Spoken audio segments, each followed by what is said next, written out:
गगन में अधर हो, शोभित निज में लीन, नील कमल आसीन हो, नीलम से अति नील। सील झील में तैरते, नेमि जिनेस सलील, सील डोर मुझ बांध दो, डोर करो मत ढील। तीर्थंकर लेनी में मूल नायक विराजमान 1008 श्री नेमिनाथ भगवान की। और जयकारा तेज बोलो। परम उपकारी संत शिरोमणि आचार्य गुरु और विद्या सागर जी महामुनि राज की। पूज मुनि श्री 108 दुर्लभ सागर जी महाराज की।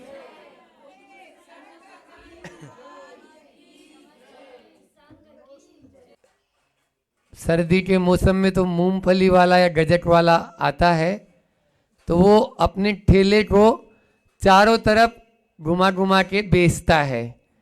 लेकिन समझदार या चतुर वह होता है कि एक जगह अपने ठेले को खड़ा कर ले और एक घंटी हाथ में ले ले और उसको बजाता रहे। तो आसपास के जो भी लोग हैं जिनको मूंगफली खाना है या गजक खानी है, वो तीर्थंकर लेनी में अपना आप ही आ जाएंगे इस मौसम में। तो ये ऐसा ही यहाँ पर भी नज़ारा है। यहाँ साधना भी हो रही है और आराधना भी अच्छी चल रही है। ऐसी इस पावन भूमि में जब तक चाबी भरी राम ने उतना चले खिलौना, तो जितना गुरु जी ने दिया है उस हिसाब से यहाँ चलता चला जाएगा। आज से हम सोच रहे हैं कि श्रावकाचार के कुछ बिंदु आप लोगों को दिए जाएं, क्योंकि वर्तमान में यह एक ऐसी परिस्थिति हो चुकी है कि आज कोई साधु भी आपके घर में आता है तो एक व्यवस्था बनानी पड़ती है। पहले तो हर घर में चौका ही रहता था, लेकिन अब ऐसा नहीं। फिर भी जो व्रती, जैसे अभी सूरत वाली बहन बोल रही, 7 प्रतिमा या नंदुरबार वाले भी बैठे हैं, तो प्रतिमाधारी होने के बाद तो कोई बात ही नहीं है। और प्रतिमा ले लेता है तो अपना आप ही शुद्ध भोजन करना और शुद्ध भोजन कराना, और प्रतिदिन उसको आहार दान आदि का लाभ भी मिलता है। आचार्य समंत भद्र स्वामी रत्नकर्ण श्रावकाचार में जो 12 व्रतों का बहुत ही साइंटिफिक वैज्ञानिक तरीके से उन्होंने विश्लेषण किया है, पठनीय है और हर कोई उसको अपना सकता है। आप ये तो सोचो, जब एक तिर्यंच प्राणी भी जब प्रतिमाधारी या श्रावक या पंचम गुण स्थान व्रती हो सकता है, तो आप उससे गए भी थे तो नहीं? बोलो जयपुर वालों, पंचम गुण स्थान व्रती होता है नहीं होता? पहले तो त्रियंच होता है। जब होता है तो क्या हम उससे गए बीते हैं क्या? पता नहीं है। ये तो बहुत बड़ी समस्या है। एक आदमी बहुत तेजी से दौड़ा चला जा रहा था, बोला भैया कहां जा रहे हो? पता नहीं। उसने पलट के दूसरा प्रश्न किया, बोले कहां से आ रहे हो? बोले पता नहीं। कहां जा रहे हो पता नहीं और कहां से आ रहे हो पता नहीं। तो बोले तुम हो कौन? पता है उसने जवाब क्या दिया? उसने ये जवाब दिया, पता नहीं। जो एक ही जवाब आपने बोला जो अभी। हाँ, कहां से आया कहां है जाना, ढूंढ ले ठिकाना रे बंदे, ढूंढ ले ठिकाना। विद्यासागर का मैं हूं दीवाना, मिल गया ठिकाना मुझे, मिल गया ठिकाना। अब और कोई ठिकाने की जरूरत ही नहीं है। जब उनके चरणों में अपन ने सर्वस्व न्योछावर कर दिया, तो आचार्य समंत भद्र स्वामी वहां श्रावक के 12 व्रत, जिसमें 5 अणुव्रत, 3 गुणव्रत और 4 शिक्षा व्रत होते हैं। उन 4 शिक्षा व्रतों में एक शिक्षा व्रत है वैया व्रत, है ना, वैया व्रती। वहां पर सामायिक प्रोसोदोपवास, अतिथि समिवार और वैया व्रत, इस प्रकार से या देशावकाशिक करके उन्होंने अतिथि समिवार को न लेके, लेकिन आचार्य उमा स्वामी महाराज ने अतिथि समिवार को लिया। तो वैया व्रती में उन्होंने एक कारिका दी कि दानम वैया व्रत्यम धर्माय तपोधनाय गुण निधिये। जो धर्म में लगे हैं, तप तपस्वी हैं, जो आगे चल रहे हैं मोक्ष मार्ग में, खुद बढ़ रहे हैं, दूसरों को बढ़ा रहे हैं, उनके लिए 4 प्रकार का दान देना वैयावृत्ति कहलाती है। फिर उसमें दान में जो मैं बात जहां पहुंचना चाहता हूं वहां ले जा रहा हूं यहां से, कि दान में भी हम किस प्रकार से जो दान देते हैं उसकी परिभाषा लक्षण वहां बताया कि नौ पुण्य प्रतिपत्ति सप्तगुण समाहितेन शुद्धेन अप्सुनारंभाणा मार्याणाम इष्यते दानम। दान किसको दें? आर्याणाम इष्यते दानम। अच्छे सभ्य लोग हो तो दान किसको दें? अप्सुनारंभाणाम, जो सूना से रहित हो। ये मूल बात है। गृहस्थ के पास में यदि सूना नहीं तो वो सूना सूना मतलब 2 कौड़ी का है, और साधु के पास यदि कोई भी सूना है तो वो भी सूना सूना है, यानी वो 2 कौड़ी का है। एक भी सूना तो महाराज जी ये सूना क्या होते हैं? तो पंच सूना होते हैं, ठीक है ना। इसके पहले 9 पुण्य प्रतिपत्ति और सप्तगुण समाहितेन, ये तो सप्तगुण तो कल बताए ही थे मैंने विवेक के ऊपर जब चर्चा की थी। और 9 पुण्य भी आप जानते हो, नवदा भक्ति पूर्वक आप जो आहार देते हो वही कि पड़ग्रहण प्रतिग्रहण, जो पड़ग्रहण किया, फिर उसके बाद में उच्चासन। ये उच्चासन एक आदमी बोलता है चौके में और बाकी लोग। अब 9 प्रश्न यदि आए रमेश जी और एक प्रश्न ही हल नहीं करो तो क्या उसमें आपको नंबर मिलेगा? बोलो। आप माल तो पूरा चाहते हो और उत्तर लिखना नहीं चाहते हो तो कैसे होगा? तो इसलिए सबको उच्चासन हम तो बुलवाते हैं, तब तक बैठते ही नहीं है। आप लोगों को थोड़ा अटपटा लगता हो कि महाराज को देखो कैसे, यानी बुलवाने की लगती है, लेकिन बुलवाएंगे। उसका एक प्रश्न का मुझे उत्तर तो भैया उसको मिल जाए, कम से कम उसको नंबर तो दे देंगे वो। नहीं तो ये बहुत टफ पेपर है आहारचर्या वाला, बहुत टफ पेपर। आचार्य श्री जी बार बार कहते हैं ये ऐसा, इसमें साधु को और श्रावक को दोनों को ही नंबर माइनस मार्किंग चलती रहती है। वो तो जाएगा ही, क्यों नहीं जाएगा? तो 9 और फिर उच्चासन, उच्चारण के बाद 5 प्रक्षालन, 5 पूजन, पूजन के बाद में मन शुद्धि, वचन शुद्धि, काय शुद्धि, आहार जल शुद्धि और नमोस्तु, है ना। तो आप यदि लेट आते हो, हालांकि सूरत वाले टाइम पे पहुंच गए थे, लेट आते हो तो एक एक प्रश्न आपके कम होते जाते हैं और 4 प्रश्न तो हल ही नहीं हो पाते। फिर 5 ही प्रश्न जांचते हैं, उन 5 में हल। अब उसमें भी यदि कोई नमोस्तु नहीं बोलता तो कैसे हार लेंगे बताओ? इसलिए नमोस्तु भी बोलो उस समय। 5 तो कम से कम आपके हो जाएंगे, आप लेट भी पहुंचो तो। इस प्रकार से ये 9 और 7 16 है ना। 16 का मतलब ही यही है, इन 16 का पालन करना ही 16 है। हाँ, वो 16 नहीं कि 16 पिक्चर वाला है तो 16 बन जाओ, और या बिल्कुल आग हो जाते हैं थोड़े से में, वो 16 अपन को नहीं बनना है। यहाँ पर सूना की बात हो रही है तो वहीं पर रत्नचंद श्रावकाचार्य में प्रभाचंद्र जी की जो टीका है उसमें एक कारिका आती है, खंडनी पेशणी चुल्ली उद कुंभ प्रमार्जनी पंच सुना ग्रस्तस्य तेन मोक्ष न गच्छति। मोक्ष न गच्छति, यहां तक बोल दिया। अब बोलो आपको मैं कैसे श्रावक बोलूं सूरत वालों?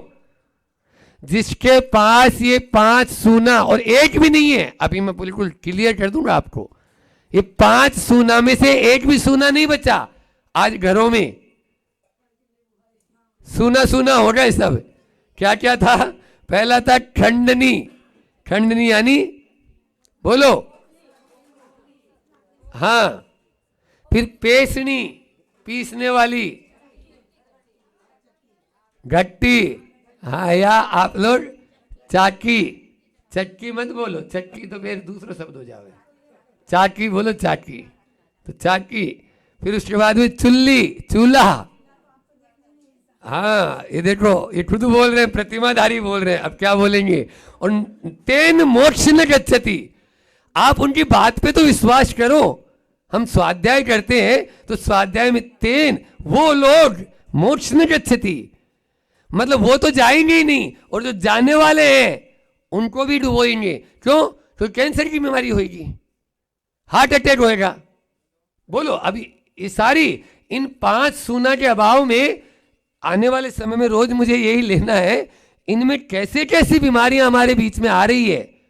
आप देखो 5 जहर आ रहे हैं, उनके बारे में अपन कल करेंगे, लेकिन आज इसके बारे में। तो पहला था खंडनी, यानी ओंटली मूसली बोलो या सिलबट्टा बोलो, और पेशनी यानी चाकी, चुल्ली यानी चूल्हा, ऊद कुंभ बोलो, ऊद कुंभ यानी जहां पर जल रखते हैं, परिंडो बोला भी ने, मारवाड़ी में तो परिंडो बोला है। और इधर घिनोची, बुंदेलखंड में घिनोची, और आपके इधर महाराष्ट्र में क्या बोलते हैं वो आप बता दो। हाँ परिंडा ही बोलते हैं ना। हाँ तो वो किसी घर में नहीं है अब। और प्रमार्जनी, प्रमार्जनी यानी बुहारी, प्रमार्जनी यानी झाड़ू या बुहारी। ये पंच सूना गृहस्थ से षष्ठी का प्रयोग किया गया है। गृहस्थ के ये 5 सूना होते हैं, लेकिन इन 5 सूना में आज ओंटली और सिलबट्टा ने स्थान ले लिया, मिक्सी ने। तो जिंदगी मिक्स हो गई। पहला तो क्या हुआ, मिक्सी आ गई, तो सिलबट्टा और ओंटली बची ही नहीं। पहली तो ब्याह शादी में भी मूसल हो, तो अब वो मूसली कौन मिले, बड़ा हमारी साइज का मूसल बोल रहा हूं मैं, समझ में आई। हाँ, जब बाजरा की खिचड़ी बनती, सुबह 5 बजे आवाज आती कूटने की, जाने कहाँ गए वो दिन। हाँ बोलो, उसकी ऐसी सौंधी सौंधी सुगंध आती थी कि रजाई में से उठ के मन कर जाता था कि उठ जाओ अब तो कोई दिक्कत नहीं। तो ये तो मिक्सी का स्थान आ गया। फिर चाकी या घट्टी जो आप बोलते हो, सब बटन दबा और काम वाला चक्की आ गई है। सब उससे आटे का जो रवा होता है वो पिसने लग गया है ना। उसमें रवापन तो रहता ही नहीं है। डायबिटीज का मूल कारण है ये सबसे बड़ा, क्योंकि आटे का पतला होना आपके अंदर में चर्बी को बढ़ाना है और चिपट जाता है आंतों में जाके। वो पहले वो रफेश का काम करता था, इसलिए उससे भी अपन चले गए। अब फिर उसके बाद में चूल्हा, बोलो गैस आ गई। तो गैस बन रही है सबके, कोई के घुटनों में गैस बन रही, कोई के दिमाग में गैस बन रही है, और कोई के पेट में गैस बन रही है। बोलो, हाँ, बीमारी का प्रबल कारण हो गया है ये गैस। आज वाकई में कुछ महाराज लोग या कुछ संघ जो इसका लेते हैं आपके कोयले का, वो बिल्कुल सही ले रहे हैं। एक जमाना था जब हम छोटे थे तो सिलेंडर को दादी अंदर नहीं घुसने देती थी। गैस सिलेंडर जो था फिर उसको निलाया जाता था, उसका मस्तकाभिषेक होता था। मुझे याद है हम साइकिल पे लेके आते थे पहले जब गृहस्थ अवस्था में, तो पहले उसको बाहर ही रखो। अभी गेट से बाहर पानी की बाल्टी आएगी, छना हुआ पानी, और उससे उसका मस्तकाभिषेक करेंगे, और जब वो गैस अंदर जाएगा। हाँ बहुत बढ़िया। अभी भी देखो ये नंदुरबार वाले, वो प्रतिमाधारी है तो होता ही है। उसके बाद में तो ये चूल्हा, लेकिन फिर भी आप उसको धो लेंगे, लेकिन जो गैस पे जो बना रहे हैं ना, वो आप देखो, गैस है, इंडक्शन है, हीटर है, या रॉड है, या और भी जो नए नए जो चालू हो गए, कुकर है। अब कुकर है, आचार्य श्री जी के मुख से कई बार सुना है, कुकर में भोजन पकता नहीं है, फटता है। अब पकने में और फटने में कितना अंतर है, बोलो। आप अपने आप तो पढ़े लिखे लोग हैं सब लोग। पका हुआ भोजन तो हमें भोजन करना चाहिए। अब फटा हुआ, दूध पके तो रबड़ी बन जाती है। दूध को यदि उबाल के हम उबालते जाएं पकाते जाएं, तो उसका रबड़ी बन जाएगी, मावा बन जाएगा, खोआ बनेगा, पेड़ा बनेगा। लेकिन ये फट जाए तो बाहर किनारे पे रख दोगे ना, तो गाय या कोई जानवर भी उसको नहीं खाएगा, सूंघ के चला जाएगा। तो ये तो पकने और फटने में आज कूकर के अलावा कुछ नहीं। अभी 3 दिन पहले जब हम यहाँ से बाहर थे, उस दिन इन्होंने जगरा में वो बनाया, जगरा मतलब जो होते हैं ना, हाँ, और उसी के ऊपर दाल रखी उन्होंने, उसमें टोपिया जो होता है ना आप, गंजिया, तो उसमें दाल रखी। वो दाल और वो बाटी, बोलो, आपकी अनेकों बीमारियों को ठीक करने वाली है वो, जिसमें गाय का गोबर हो और उसमें यदि, ठीक है, आपने एक उसके अनुसार नहीं ले सकते हैं, फिर भी जो लेते हैं उनके लिए बोल रहा हूं, इधर उधर की इंग्लिश दवाइयां खाने वालों, हाँ, कम से कम ये ले ना, इसके माध्यम से अनेकों बीमारियां ठीक हो सकती है। ऐसे इंडक्शन, एक महाराज जी अभी, बल्कि वहां संघ में तो ये था, इंडक्शन दिख जाता था तो लौट ही जाते थे। जिन चौकों में इंडक्शन का उपयोग होता है उन चौकों से महाराज जी लौट जाते थे, क्योंकि आपने पानी उसी पे गर्म किया होगा, 1 सेकंड में बटन दबाया, 30 सेकंड के अंदर तो उबलने लगेगा। अब वो पानी कहाँ बचा, वो तो विष हो गया। बोलो, वो पानी है ही नहीं। जितना तेजी से उसको आपने उबाल दिया वो, तो ये गैस में भी ऐसे ही होता है, आप उसको जितना तेजी से सेकते हैं उसके माध्यम से वो भोजन पकता नहीं है, वो अंदर से कच्चा रह जाता है। आप देखिए, हर चीज गर्म तो हो जाएगी, लेकिन बाहर से तो आपको रस गुलाब जामुन बिल्कुल भूरा भूरा नजर आएगा, और अंदर उसको तोड़ के देखो, थोड़ा सा हाथ लगा के देखते ही समझ में आ जाएगा आपको कि ये क्या चीज है इसमें। तो ये उसमें हो सकता है, लेकिन ये चूल्हे के ऊपर ऐसा नहीं होता था। धीरे धीरे धीरे धीरे सिकाई होती थी। फिर परिंदा, बोलो, उसका स्थान सब घरों में क्या आ गया, फ्रिज। जो जीवन को फ्रीज कर दे, जमा दे, उसका नाम है फ्रिज। जो जीवन को ही जमा दे, और शुद्धि अशुद्धि का तो उसमें विवेक ही नहीं है। परिंदा पे कोई हाथ नहीं लगाता था, कोई नहीं, कितना भी। महिलाएं भी अपने पूर्ण वस्त्र शुद्धि के होते थे तब महिलाएं करती थी। शोर सूतक में उसका परिवर्तन होता था बर्तनों का, कोई नहीं, सब की सब पूरे कुलाचार को ही सत्यानाश कर दिया है। आप देखो ना, कहाँ है आप। और ये बताओ, जब धार्मिक व्यक्ति नहीं रहेगा तो धर्म विद्यमान रहेगा क्या? न धर्मो धार्मिकेर बिना, उसी रत्नचार में कहा है। आपके अंदर में धार्मिकता ही नहीं बचेगी तो धर्म कहां से बचेगा? भले ही हम स्वाध्याय 2 घंटे की जगह 1 घंटा कर लें, आधा घंटा कर लें, लेकिन ये पहले है जीवानी डाल के पानी छानना आपको, यानी जो है ना परिंदे का उपयोग करना, बुहारी, आप दिन भर आप मान लीजिए 2 या 3 बार जो भी साफ सफाई रखना, ये आपका कर्तव्य है। इस कर्तव्य से आज विमुख होते चले जा रहे हैं, और इसी कारण से अनेक बीमारियां अपने भीतर घर करती चली जा रही है। तो इसलिए फ्रिज में, अब उस फ्रिज में नॉन वेज तक रखा हुआ है। जो फास्ट फूड है वो नॉन वेज है, और आप वो भी उसी में रखें। और महाराज जी का दही या प्रतिमाधारी ने अपना मान लीजिए सामान भी उसी में रखा, वो क्या दूसरा फ्रिज थोड़ी लाएगी? अब बच्चों के साथ में यदि बोले तो लड़ाई होगी रोज रोज, तो वो भी क्यों बोलेंगे? सास मान लीजिए प्रतिमाधारी है, बहू को बोलेगी तो गड़बड़ है। तो ये सब चीजें हमारे साथ में, धर्म भी जा रहा है, स्वास्थ्य भी चला जा रहा है। और फिर बुहारी का स्थान वाइपर ने ले लिया। बोलो, वैक्यूम क्लीनर वे आ गया। अभी एक रुके थे हम कहीं पे, तो वहां पर एक मशीन रखी थी, मैंने बोला ये क्या है? बोले ये डस्ट खींचने की मशीन है महाराज जी। डस्ट मतलब यानी आपको वो क्या है, अपना आप उसमें डस्ट खींचता है ऐसा। तो ये क्या है, यानी मशीनें वाइपर के माध्यम से आज सफाई करने लगे हैं।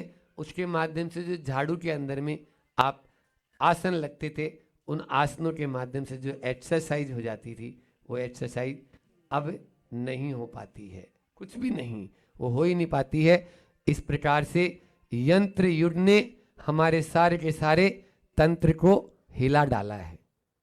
आज मैकेनिज्म इतना ज्यादा, मोर मैकेनिज्म तो ठीक था, लेकिन मोर मैकेनिज्म कैसे बर्दाश्त करेंगे?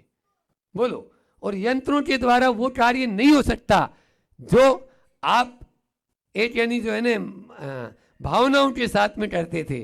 चाहे वो धीरे धीरे चूल्हे पे रोटी बनाना या सिलबट्टा के ऊपर वो भजन गाते हुए, भट्टामर गाते हुए आप चटनी बटाना बांटना, रोज प्रतिदिन का प्रतिदिन अपना सुबह शाम किया और अपने फुर्सत। और ऐसा नहीं है, पंच कल्याणक तक होते थे, पंच कल्याणक में भी ऐसे ही हाथों से ही करते थे सारा काम, बड़े बड़े पंच कल्याणकों में भी, लेकिन सब पूरा का पूरा ही चला गया है, कुछ भी शुद्धि अशुद्धि का विवेक नहीं।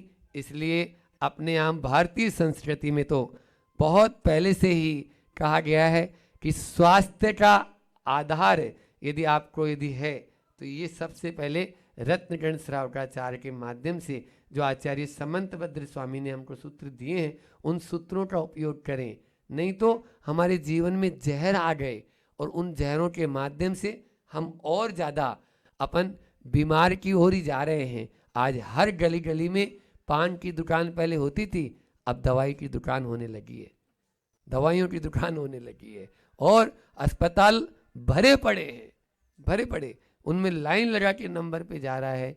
इसके माध्यम से जिन्हें आत्मा और परमात्मा की बातें करनी चाहिए वो आपको इन छोटी छोटी बातों के माध्यम से अब वापस से इंसान बनाने की बात जरूरी है, क्योंकि पहले इंसान बन जाए फिर आत्मा परमात्मा की बात जरूर अपन बैठकर करें। इसी भावना के साथ में एक हाइकू आचार्य श्री जी का, उसके माध्यम से अपनी वाणी को विराम दूंगा कि खान पान हो मर्यादित शिक्षा से खानदान हो, खान पान हो मर्यादित शिक्षा से खानदान हो। यदि खानदान को बचाना चाहते हो तो अपने खान पान को तो सुधारना जरूरी होगा, और खान पान को सुधारना चाहते हो तो रत्नगण श्रावकाचार्य पे आना जरूरी होगा, रत्नगण श्रावकाचार्य की बातों को मानना जरूरी होगा। मर्यादित शिक्षा यही है। आप मर्यादित शिक्षा वो मत समझ लेना कि कोई कॉलेज में और विद्यालय में मिलेगी, महाविद्यालय और विद्यालय में मिलेगी, वहां मिलने वाली नहीं है। ये मर्यादित शिक्षा यही है जो मर्यादित शिक्षा हमने, चाहे आपका सागार धर्मामृत हो, चाहे रत्नगण श्रावकाचार्य हो, 35 प्रकार के श्रावकाचार्य दिए गए हैं, चाहे कोई सा वसुनंदी श्रावकाचार्य, कोई सा भी श्रावकाचार्य उठा लीजिए आप, इन सब के अंदर में बहुत व्यवस्थित जीवन शैली दी गई है। उस जीवन शैली को अपन जिए और अपने इस जीवन को धन्य करें, सार्थक करें, यही हमारे लिए अच्छा होगा। बोले अहिंसा परमो धर्म की। आचार्य गुरु और विद्यासागर जी महामुनि राज की। अग्नि स्वर्ण को विशुद्ध बनाती है, अग्नि घड़े को मजबूत बनाती है, अग्नि कचरे को भी जला देती है, अग्नि भोजन को भी पचा देती है, और अग्नि अभी आपकी ठंड को भी दूर भगाती है। ये अग्नि का स्वभाव है, और इस स्वभाव से आप अनेक प्रकार के लाभ प्राप्त कर रहे हो। परंतु जो क्रोध रूपी अग्नि है वो सद्गुण को जलाती है, वो प्रेम को समाप्त करती है, वो संबंधों को कटु बनाती है, वो मन की शांति को खंडित कर देती है, और वह सदा आपकी सदगति पर प्रश्न चिन्ह खड़ा कर देती है। मतलब ज्वाला रूपी जो अग्नि है वो कुछ तो काम आ रही है, लेकिन क्रोध रूपी जो अग्नि है वो लाभ को नहीं, वो तो क्या आपके जीवन को त्रासदायक बना रही है, हानिकारक बना रही है, अहितकारक बना रही है, और साथ साथ में आपको नीचे की ओर धकेलते जा रही है। ये क्रोध रूपी अग्नि है। एक बालिका ने, बहू ने बोला था कि महाराज जी सब कुछ ठीक है, क्रोध शांत हो जाए तो घर में शांति आ जाए। बस एक क्रोध ही है, जरा सी बात पर वो क्रोध आ जाता है, और उस क्रोध के कारण घर में जो है वो महाभारत हो जाती है, और वो महाभारत ऐसी हो जाती है कि फिर एक दूसरे के साथ बोलने की भी इच्छा नहीं हो रही है, जरा से क्रोध में। वो व्यक्तित्व बैठे हैं, उन व्यक्तित्व के लिए बोल रहा हूँ, बिना नाम के और बिना उसके मैं अपना संबोधन उन्हीं के लिए प्रारंभ। और क्रोध तो उनके लिए नहीं, क्रोध तो सबके जीवन में, क्रोध तो मेरे जीवन में भी है। मैं भी संयोजन क्रोध को लेकर बैठा हूँ, फिर भी प्रयास करूँगा कि उनके जीवन का यह क्रोध समाप्त हो। क्रोध के अनेक कारण हो सकते हैं, लेकिन देखें तो अपेक्षा की जब उपेक्षा होती है, इसलिए मनुष्य क्रोध, अपेक्षा की जब उपेक्षा होती है इसलिए मनुष्य क्रोध नहीं करता है। नहीं महाराज, क्रोध करता अपेक्षा नहीं, अपेक्षा पूर्ति की आग्रह की जब अपेक्षा होती है तब मनुष्य क्रोध करता है। ये निश्चित मान के चलना। मुझे चाय चाहिए, ये अपेक्षा, लेकिन मुझे चाय गर्म ही चाहिए, ये अपेक्षा पूर्ति का आग्रह। जब नहीं होता है तो क्रोध आता है। मुझे बाहर जाने के लिए गाड़ी चाहिए, ये एक अपेक्षा है, लेकिन मुझे बाहर जाने के लिए गाड़ी ही चाहिए, ये अपेक्षा पूर्ति की क्या आग्रह है। यह आग्रह ही क्रोध को दिलाने वाला है। मैं जो बोल रहा हूँ वो होना चाहिए, ये अपेक्षा है, पर मैं जो बोलूँ वो होना ही चाहिए, ये अपेक्षा पूर्ति का आग्रह है। पत्नी को मेरी बात माननी चाहिए, बहू को मेरी बात माननी चाहिए, और सास को मेरी बात माननी चाहिए, यह अपेक्षा है, लेकिन मेरी बात सुननी ही चाहिए, यह अपेक्षा पूर्ति का आग्रह है। मतलब क्रोध रूपी अग्नि के लिए अपेक्षा रूपी जो आग्रह है, अपेक्षा पूर्ति का जो आग्रह है, वो माचिस का काम करता है, वह पेट्रोल का काम करता है, वो आग्रह। अब मेरा भी आग्रह हो सकता है कि मैं आपको प्रवचन दे रहा हूँ, आप क्रोध छोड़ो। अब आप छोड़ो तो बहुत अच्छी बात है, नहीं भी छोड़ोगे तो मैं तो हमेशा बोलते ही रहूँगा, उसके पीछे नहीं पड़े रहूँगा।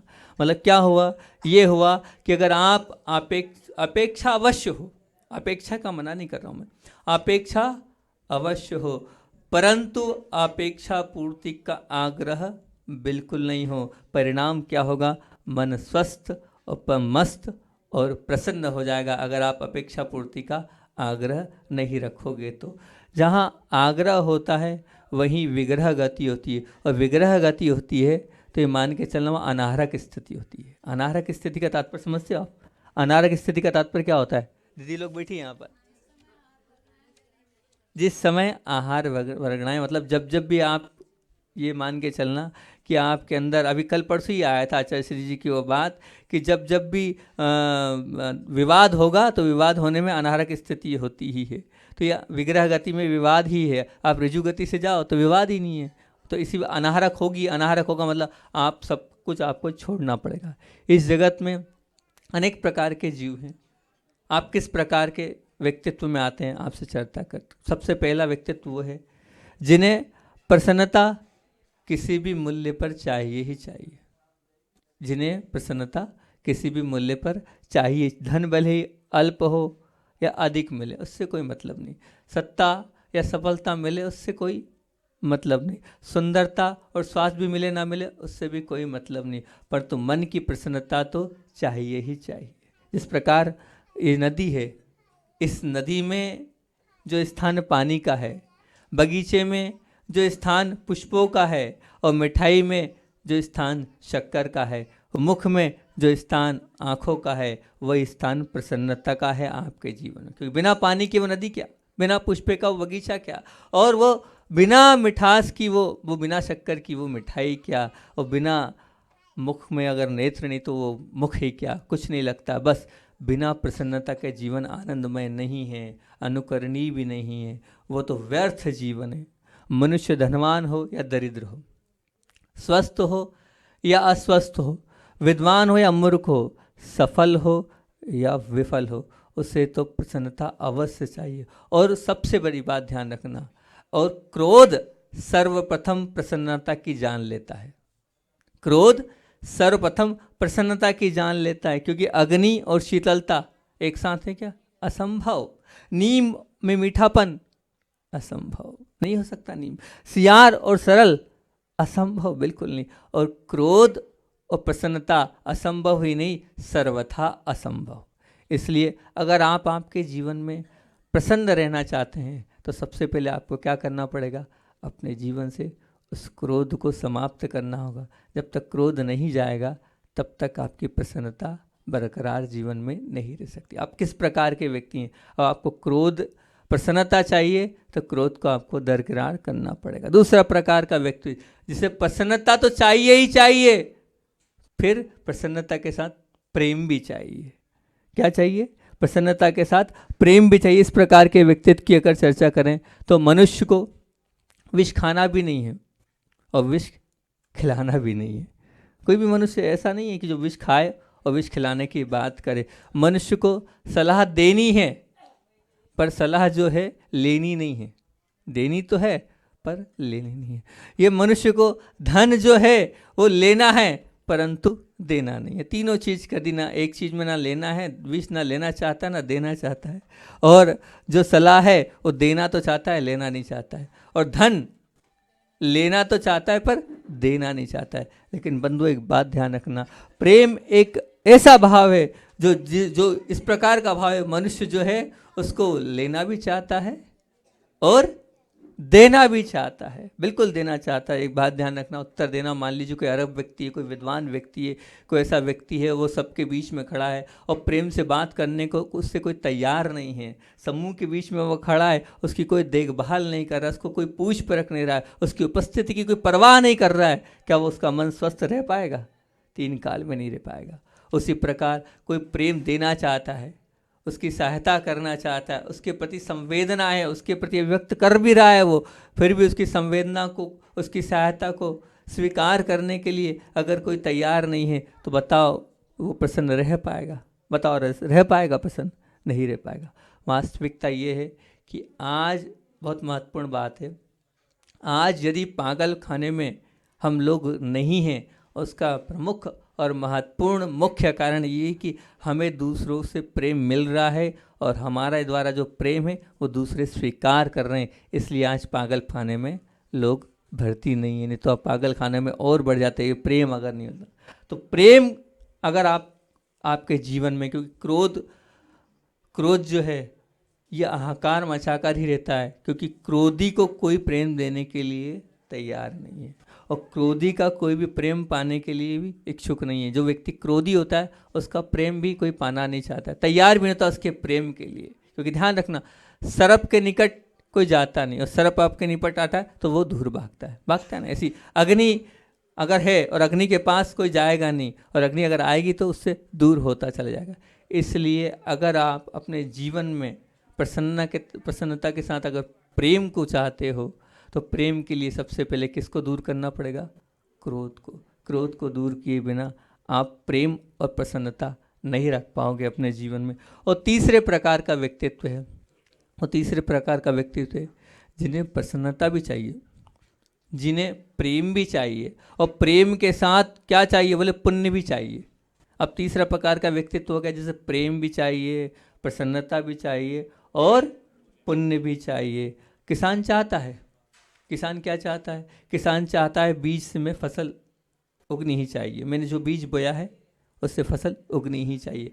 व्यापारी चाहता है, क्या चाहता है? धन से धन पड़ना ही चाहिए, बिल्कुल। खिलाड़ी चाहता है कि जो मैंने परफॉर्मेंस किया है उसका क्या, कुछ ना कुछ तो रिजल्ट मिलना ही चाहिए। और पुण्यशाली चाहता है कि मेरे पुण्य से पुण्य तो बढ़ना ही चाहिए, पुण्य और आगे बढ़ना चाहिए। पर अगर किसान यदि बीज को धरती में बोएगा ही नहीं, डालकर डामर पर डाल देगा तो बताओ क्या होगा, क्या उसका परिणाम निकलेगा? व्यापारी धन को व्यापार में न लगाकर भोग विलास में लगा देगा तो क्या होगा? कुछ होगा? खिलाड़ी खेल की जगह वो पसीना बहाना चाहिए उसको वहाँ पर मैदान में, उसकी जगह अगर मौज मस्ती करेगा तो वो सक्सेस हो पाएगा क्या? बिल्कुल नहीं हो पाएगा। उसी प्रकार पुण्य के उदय के काल में मनुष्य अपना स्वभाव अच्छा रखने की बजाय यदि क्रोध ही करता रहेगा तो क्या होगा? क्रोध अगर करता रहेगा तो उसका पुण्य बढ़ेगा क्या? पुण्य बढ़ना है क्या? पुण्य तो बढ़ना ही है। क्रोध को आग की उपमा अपन दे ही रहे हैं, बार बार दे रहे हैं। सामान्य आग तो कपड़े को, कचरे को, सबको जलाती है, अच्छा हो चाहे बुरा हो, सबको वो जलाती ही चले जाती है, उसके अंदर कोई भी भेदभाव नहीं, सबको जलाती है। परंतु क्रोध ऐसी आग है जो दोष को नहीं, वो गुण को जलाती है। क्रोध एक ऐसी आग है जो दोष को नहीं, वो गुण को जलाती है, दुख को नहीं, वो सुख को जलाती है, पाप को नहीं, वो पुण्य को जलाती है। क्रोध ऐसी आग है। और क्रोध रूपी जो अग्नि है उसमें क्या है? ना कोई राग है ना द्वेष है। वो तो जो समय सार में कहा है ना, राग द्वेष से रहित है, वो कौन सी? क्रोध रूपी अग्नि है ऐसी कि नहीं है? बताओ क्या बोलना चाह रहा हूँ मैं। क्रोध रूपी अग्नि में क्या है? राग और द्वेष, दो चीज है। तो राग और द्वेष में वो किसको जलाती है और किसको रखती है? बहुत बढ़िया, वेरी गुड। राग को जलाती है और द्वेष को रखती है। और जो सामान्य ज्वाला है वो क्या करती है? वो दोनों है, उसके पास राग द्वेष कुछ नहीं है, वो सबको जलाती है। राग को भी जलाएगी और द्वेष को भी जलाएगी, उसके पास ऐसा कुछ नहीं है। लेकिन वो जो क्रोध रूपी अग्नि है वो क्या कर रही है? वो तो आप सबसे पहले आपके किसको जला रही है? राग को जला रही है और द्वेष को साथ रख रही है। तो ऐसी अग्नि से क्या मतलब जो आपके जीवन में द्वेष को आपके साथ रखे, जिन्हें प्रसन्नता के साथ प्रेम भी चाहिए और प्रेम के साथ पुण्य भी चाहिए। तो उसके लिए क्या करना पड़ेगा? उसको क्रोध से दूर होना ही पड़ेगा। वो पुण्य का मालिक बनना चाहता है तो उसे क्रोध को हटाना ही पड़ेगा। जैसे एक म्यान में दो तलवार नहीं रह सकती है, उसी प्रकार क्रोध और पुण्य एक साथ नहीं रह सकते हैं, वैसे ही एक साथ रह भी नहीं सकते। चौथा प्रकार का व्यक्तित्व है जिन्हें प्रसन्नता तो चाहिए ही, प्रेम भी चाहिए ही, पुण्य भी चाहिए ही, लेकिन परमात्मा भी चाहिए। कौन चाहिए? परमात्मा भी चाहिए। मान लीजिए बहुत महंगा पौष एरिया है, उस पौष एरिया में, उस शहर के उस बहुत अच्छे एरिया में उसे बहुत बड़ा बंगला चाहिए, 5,000 स्क्वायर फीट का बंगला चाहिए। या आप अमेरिका में गए और आपको उस अमेरिका के उस बहुत बड़े बाजार में वो हीरे, बहुत कीमती कोहिनूर हीरा चाहिए। उसके लिए क्या चाहिए आपको? अच्छा, इसी बोलते हैं नाना जी। उसके लिए नाना जी चाहिए ना। मान लीजिए लाखों करोड़ों लोगों को आप चाहते हैं कि शिक्षा दिलाओ, उनके खान पान की व्यवस्था करो, उनको स्वस्थ रखने की व्यवस्था करो, उनके हर प्रकार का उनका ध्यान रखो। उसके लिए आपके पास पर्याप्त क्या चाहिए? सत्ता चाहिए। सत्ता चाहिए कि ये सत्ता के माध्यम से तो आप सब कुछ कर पाओगे, नहीं तो नहीं कर पाओ। उसी प्रकार, परंतु ध्यान रखना, उसी प्रकार अनंत करुणा के धारी, वात्सल्य के धनी, अनंत चतुष्टय के धारी और 18 दोषों से रहित ऐसे परमात्मा को यदि आप हृदय में प्रतिष्ठित करना चाहते हो तो उसके लिए क्या करना पड़ेगा? उसके लिए क्या करना पड़ेगा? उसके लिए आपके पास क्या चाहिए? उसके लिए आपके पास ये सद्गुण,